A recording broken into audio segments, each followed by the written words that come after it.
A paz do Senhor, seja bem-vindo, seja bem-vinda a mais uma videoaula da Escola Bíblica Dominical da nossa querida Casa Publicadora das Assembleias de Deus, a nossa CPAD, aqui no canal do professor Álvaro Bruno. Nós estamos na lição número 7, 15 de maio de 2022.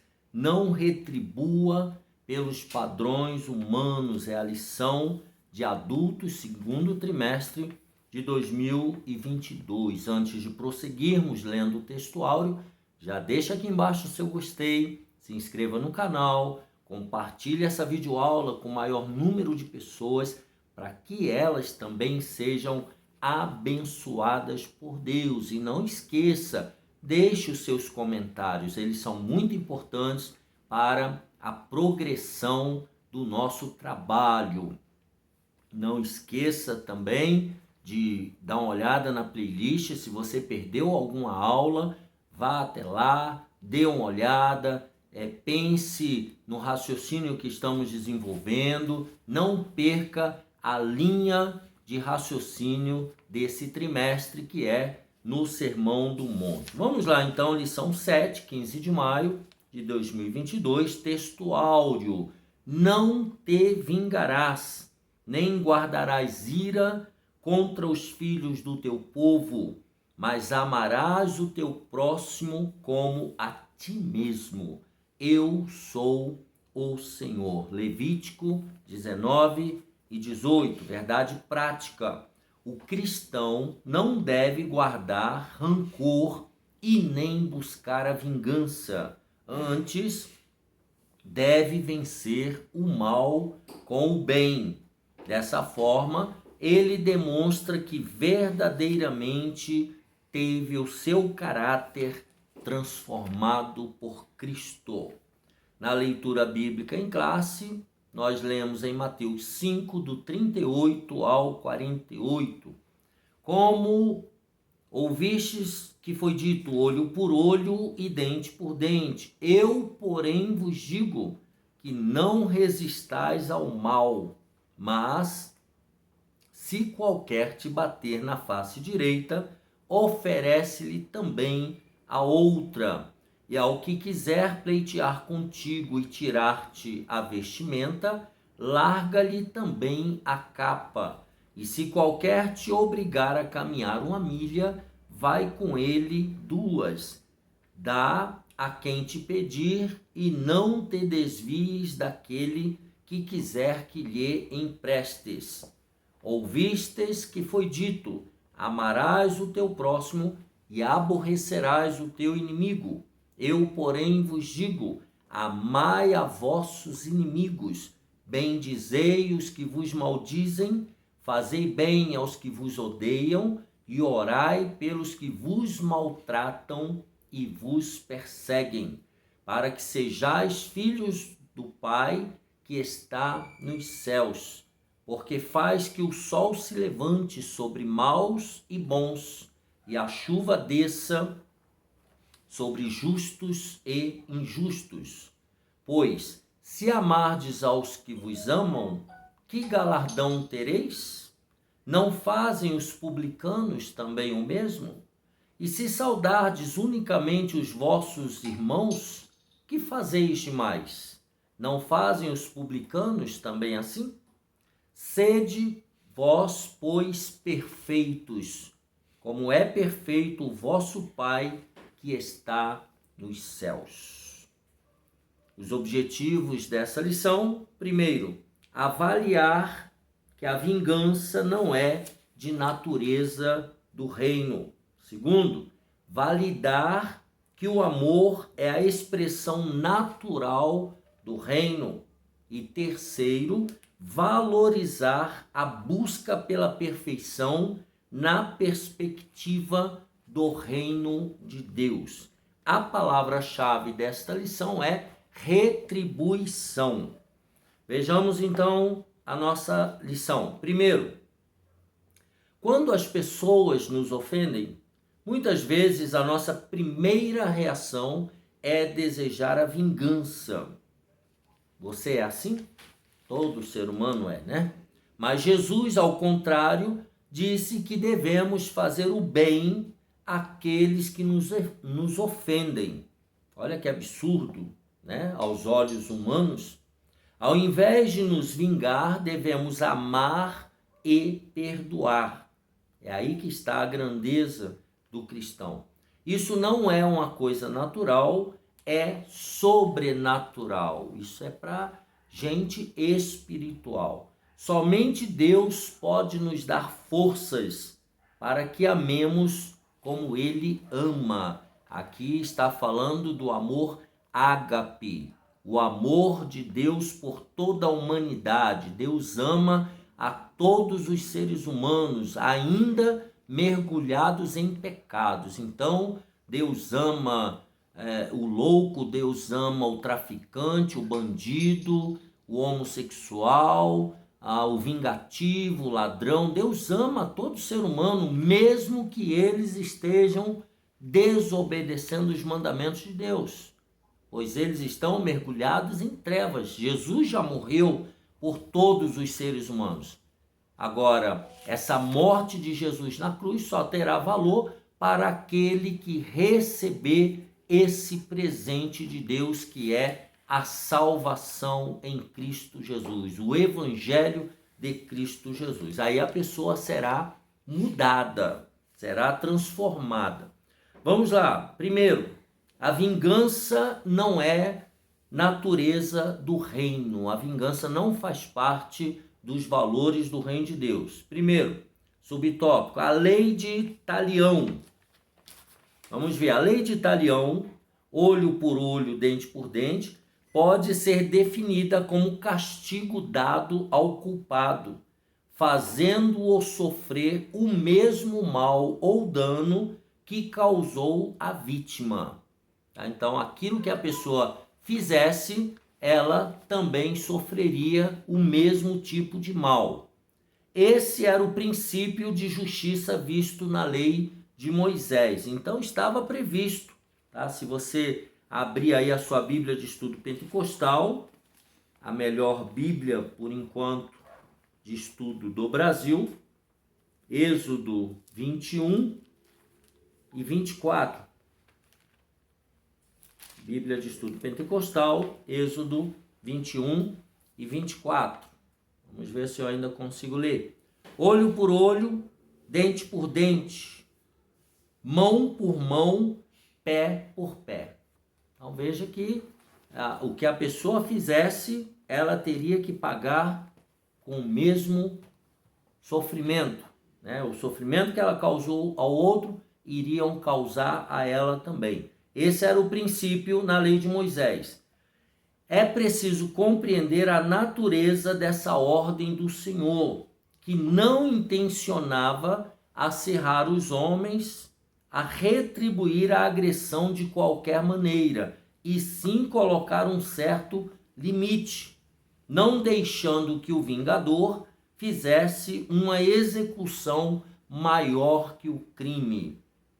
Então aqui era uma tentativa, né, de disciplinar e de manter a ordem, de manter o limite. Então, você cortou o braço de alguém, a pessoa vai lá e te dá um tiro e te mata. Não, é para fazer no máximo igual a pessoa fez com você. Essa era a ideia. Na verdade, essa lei procurava ajustar o castigo ao crime, equivaler, né, as duas coisas. Então, a lei de Talião, do Talião, se tratava de uma norma para os tribunais civis, que no seu propósito desejava que, em particular, a pessoa jamais praticasse a vingança. Então, não estava sendo aprovada aqui a vingança. Isso era uma norma para os tribunais.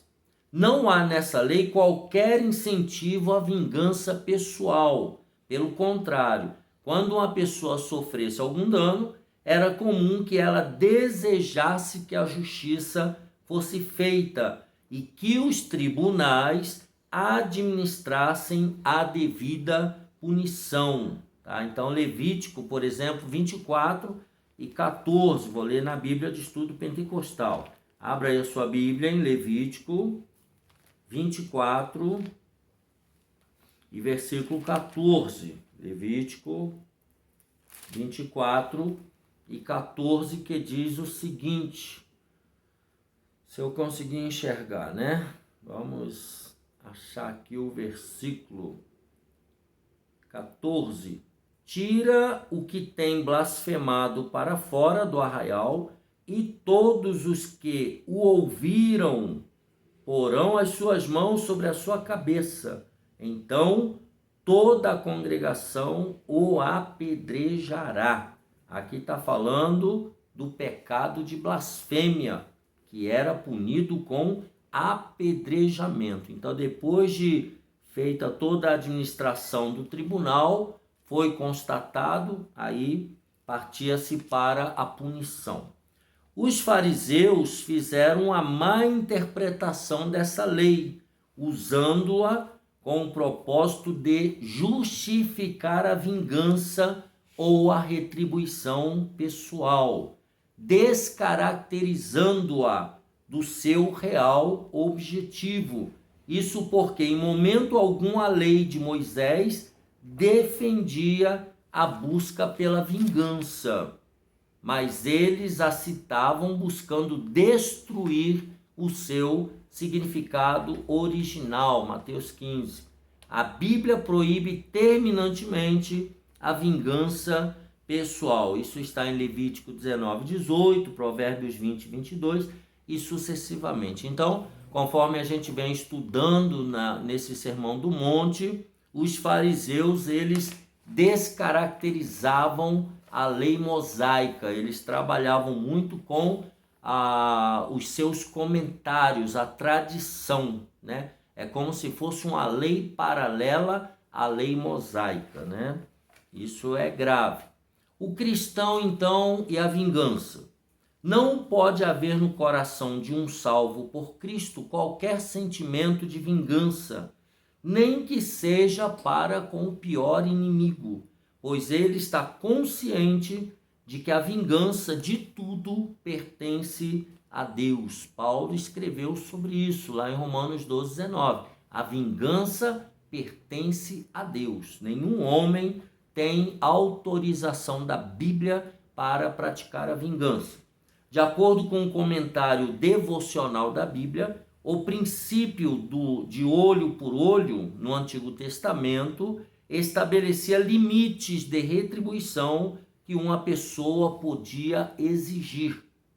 Se alguém o ofendesse e lhe custasse a visão de um olho, você não poderia, por exemplo, tirar-lhe a vida de maneira justificável. Tudo o que você poderia reivindicar seria tirar-lhe a visão de um olho. É aquilo que nós já vimos no tópico anterior. Tinha que ser equivalente. Agora Jesus ensina a que não governemos nossas relações com os outros segundo o olho por olho, de maneira nenhuma. Tá? Em vez de tentar vingar-se dos outros que o prejudicaram, faça o bem a eles. Aqui está a grandeza moral do cristão, daquele que segue a Jesus de Nazaré. A passagem, então, tem aplicação direta ao desafio de Jesus a respeito de valores e atitudes e descreve a justiça excelente, a justiça mais elevada, a justiça que toca o coração de Deus e abundante que se espera de nós no reino de Jesus Cristo. Estamos estudando sobre os valores do reino de Deus. Isso daqui é para quem segue a Jesus, para quem vive o evangelho do reino de Deus. Nós não exigimos retribuição, nós fazemos o bem até mesmo àqueles que nos prejudicam. Infelizmente, vivemos numa época em que o amor de muitos tem esfriado e isso daqui já não é mais uma regra, né? Há muitos cristãos vingativos, cristãos que praticam olho por olho, dente por dente, cristão farisaico. Tomara que eu e você não sejamos desse tipo.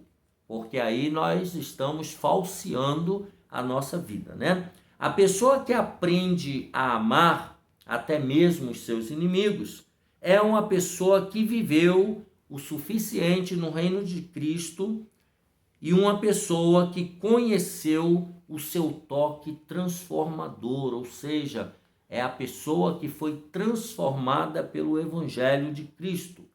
O salvo em Cristo prega e vive o amor, não o ódio, e tem consciência plena de que Deus tem reservado um dia em que há de julgar todos os pecados da humanidade, tomando vingança de tudo. Assim nós compreendemos que a vingança pertence ao Senhor e não a nós. Nós temos aí Hebreus 10:30, que eu quero ler com vocês. Abra sua Bíblia de Estudo Pentecostal, Hebreus capítulo 10 e o versículo 30, se eu conseguir enxergar. Isso, o versículo de número 30. Porque bem conhecemos aquele que disse: minha é a vingança, eu darei a recompensa, diz o Senhor. E outra vez, o Senhor julgará o seu povo. Então a vingança pertence a Deus. Ela pode, aos olhos humanos, demorar um pouquinho, porque o tempo de Deus é diferente do nosso tempo, mas essa vingança acontecerá, porque Deus não é injusto. Resumindo então esse tópico 1, o cristão não revida o mal de acordo com a lei de Talião. Ele não se deixa dominar pela vingança. Esse é o cristão, esse é aquele que segue a Jesus de Nazaré. Tópico 2, o amor é a expressão natural do reino. Para falar da lei do amor desenvolvida por aqueles que fazem parte do seu reino, Jesus fez uso de 4 ilustrações que estão presentes na vida cotidiana para mostrar como se deve resistir ao mal. Vejamos então essas 4 ilustrações. A primeira, virar a outra face. A primeira, virar a outra face, vai mostrar um insulto recebido por alguém que foi ferido na face.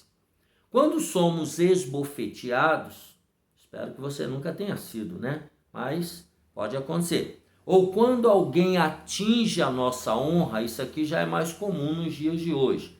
A primeira reação é agir com as mesmas armas do ofensor e às vezes até mesmo de maneira mais intensa. Você falou mal de mim? Deixa comigo que eu vou multiplicar o mal que eu vou falar de você. No entanto, essa atitude não resolve nada. Pelo contrário, complica ainda mais a situação. Jesus esclarece então que é impossível um cristão que faz parte do seu reino e tem o coração cheio de amor, tenha em seu ser atitudes de ódio, desamor e vingança. Então Jesus deixa claro que cristão não desenvolve esse tipo de sentimento. Isso é para nós fazermos uma autoavaliação. Quem tem amor tem perdão, brandura e tolerância. Para muitos, a vingança é sinal de coragem, atitude de quem é forte. Porém, pelos ensinos de Jesus, a vingança é atitude de quem é fraco. Então, quem se vinga é fraco. Todavia, aquele que vira a outra face, esse sim é forte, desarmando o seu ofensor com o seu heroísmo, em especial pela posição de perdoar. Então, quando a pessoa dá a outra face, essa pessoa ela tem grandeza de espírito, ela é grande no reino de Deus e aos olhos humanos também, ela passa a ter um peso de glória muito grande. Então essa é virar outra face, aquele que vira outra face demonstra grandeza. Segundo, arrastar para o tribunal, outra ilustração. Nesse tópico, a questão aqui é judicial, quando alguém ameaça uma pessoa que está lhe devendo e busca tirar dela uma peça importante do seu vestuário para pagar uma dívida contraída que não foi paga. Então Jesus ensina ao que está sofrendo as ações por conta do litigante que ele não deveria responder com ressentimento, mas deveria deixar que ele ficasse com a túnica, a qual era por demais importante, pois servia como cama, né? E aí tá lá as referências. É sempre melhor fazer concessões do que persistir em uma batalha judicial ou em competições que levarão a diversos desagrados, ou seja, buscar uma solução imediata, mesmo que isso signifique algum prejuízo, tá? Acertar direto a conta para se livrar daquele desagravo entre as duas pessoas. Número 3, outra ilustração, obrigar a fazer algo. Mateus 5,41 trata de uma convocação feita por uma autoridade que força alguém ao serviço. Tá? Um exemplo bíblico é o de Simão Cirineu, que foi obrigado a carregar a cruz de Jesus, Mateus 27:32.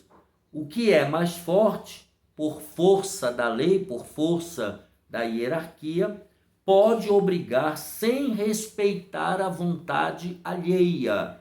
Isso acontece muito.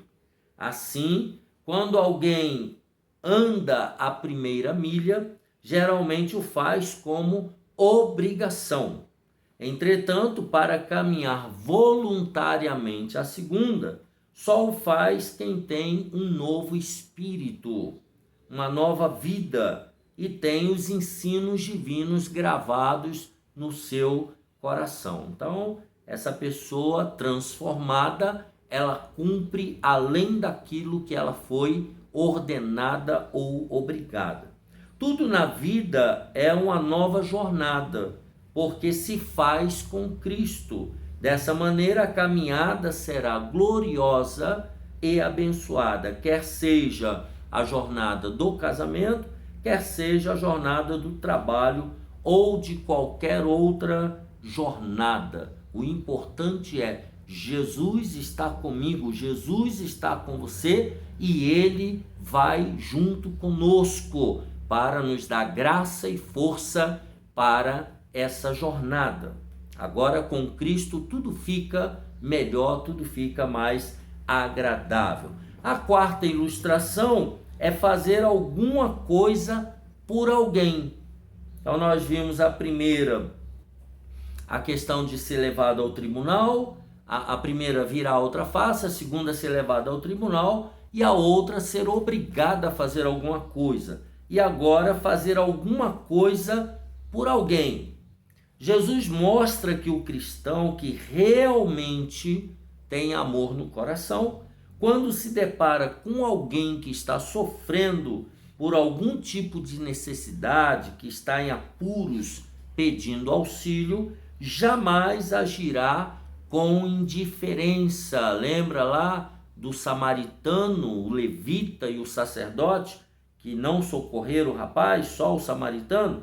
Antes atenderá ao solicitante sem qualquer murmuração ou má vontade. Ou seja, ajudar quem pede ajuda, socorrer quem pede socorro, quem precisa de socorro, né?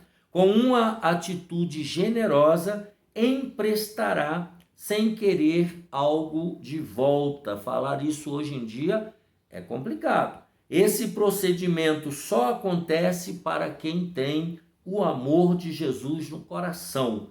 Por isso, manifesta atos de bondade. Então, a pessoa com o amor de Deus, a pessoa transformada pela presença do Espírito Santo, ela consegue fazer alguma coisa pelo outro. Resumindo então esse tópico 2, o que procede do coração e permeia o pensamento do homem determinarão seu comportamento. Então, novamente aqui, como está o seu coração, como está a sua mente, está permeada pela presença dos valores do reino de Deus, aí você determinará como será o seu comportamento. Número 3, buscando a perfeição de Cristo.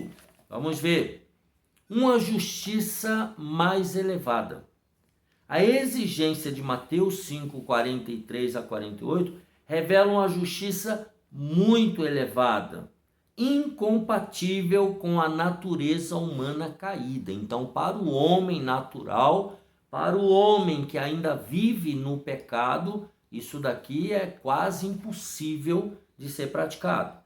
O Senhor Jesus diz que devemos fazer o bem àqueles que nos fazem mal. Olha que absurdo.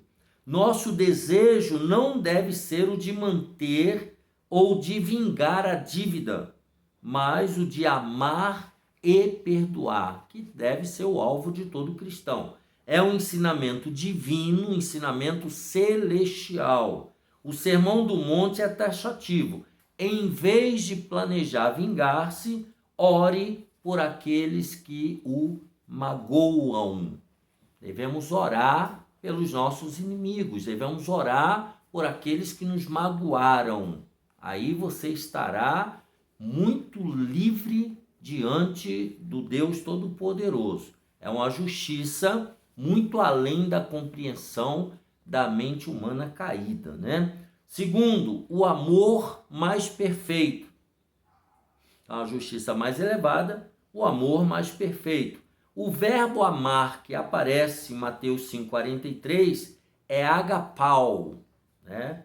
É o amor que sabe receber com alegria, acolher, amar ternamente. É o amor que está satisfeito, está contente sobre ou com as coisas. Esse amor só está no crente porque foi derramado por Deus no seu coração. Romanos 5,5.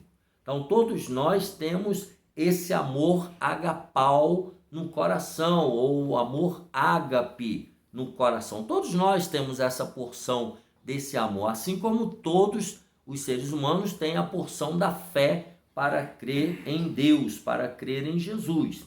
Enquanto a adição feita pelos mestres judeus desviava da real lei do amor, Jesus falou do amor ágape, o qual é inteligente, compreende as dificuldades e se esforça para libertar o inimigo do seu ódio. Esse amor pode ser visto na grandiosa atitude de Deus para com todos os pecadores. João 3,16, porque Deus amou o mundo de tal maneira que deu seu Filho unigênito, para que todo aquele que nele crê não pereça, mas tenha a vida eterna. Então esse é o amor perfeito e que nós devemos também praticar, porque ele já está no nosso coração. Perfeitos como o Pai. Parece inatingível o que Jesus elucidou. Sede vós perfeitos, como é perfeito o vosso Pai que está no céu. Mateus 5,48. Será que temos realmente a perfeição plena e divina, a perfeição de Deus dentro de nós? Pelos versículos 45 e 46, podemos notar que é possível ser perfeito como o Pai. Pela expressão sede perfeitos, o que se entende é que Jesus a limitou dentro do próprio contexto em relação ao amor. O amor de Deus é completo, ele não exclui nenhum grupo, todos são objetos do seu amor, conforme acabei de ler em João 3,16. O cristão jamais pode amar uns e aborrecer outros, pois se evidenciar bondade apenas para os seus amigos, nada mudará e procederá como os publicanos, como os ímpios, como qualquer pessoa normal. Desprezados esses cobradores de impostos, os publicanos, eram considerados como estando em uma posição do mais baixo nível de iniquidade. Eles eram considerados a escória da sociedade. Assim como Deus ama a todos, o cristão também deve amar, ou seja, tomar como medida a perfeição padrão e absoluta de Deus, na qual se baseia para viver o amor nessa vida em relação ao seu próximo. Então, devemos amar o nosso irmão como a nós mesmos, né? Seja essa pessoa quem ela for. Buscar a perfeição, conforme ensina as Escrituras, é buscar uma vida mais parecida com a de Jesus Cristo, em que a natureza humana é mortificada, nosso interior é fortalecido e assim podemos viver sem as amarras da prisão das obras da carne. Então, quando nós mortificamos a nossa velha natureza, tá? E nós fortalecemos a nossa natureza espiritual, então nós nos libertamos das obras da carne. Em Cristo, então, podemos dizer sim para o fruto do Espírito, que inicia com o amor, e não para as obras da carne. No poder do Espírito Santo, podemos atravessar a barreira da carne. Resumindo aí, a justiça cristã é uma virtude elevada por meio da prática do amor. Então, essa justiça, essa vida perfeita aos olhos de Deus, ela é praticada através do amor de Deus que está derramado em nossos corações pelo Espírito Santo. Que Deus te abençoe e te guarde. Deixa aqui embaixo o seu comentário, né, o seu joinha, tá? E um abraço apertado e até a próxima aula, se Deus quiser.